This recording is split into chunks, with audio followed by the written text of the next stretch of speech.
Some aspects of game captaincy. To the game captain of the football variety, the world is peopled by three classes. Firstly, the keen and regular player.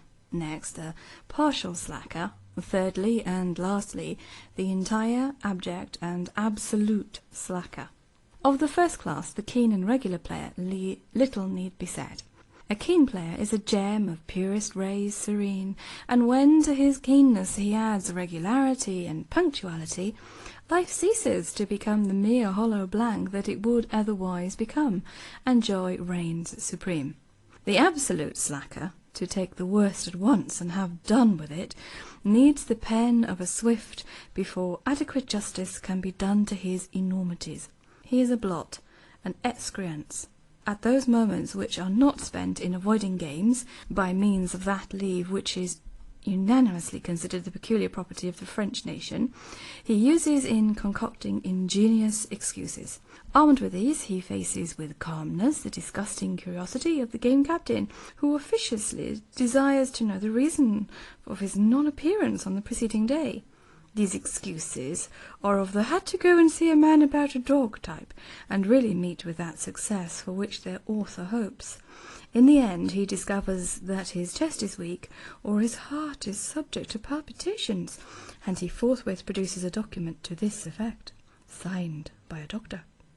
This has the desirable result of muzzling the tyrannical game captain, whose sole solace is a look of intense and withering scorn. But this is seldom fatal, and generally, we rejoice to say, ineffectual.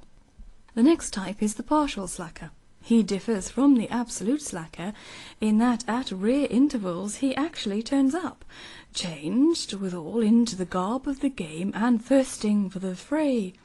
At this point begins the time of trouble for the game captain.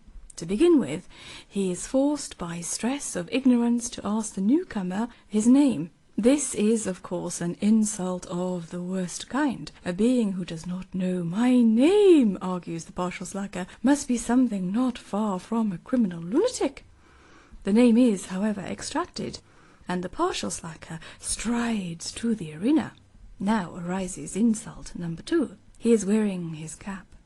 A hint as to the advisability of removing this piece de resistance need not being taken, he is ordered to assume a capless state, and by these means a coolness springs up between him and the GC.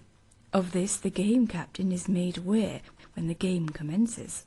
The partial slacker, scorning to insert his head in the scrum, assumes a commanding position outside, and from this point criticizes the game captain's decisions with severity and pith.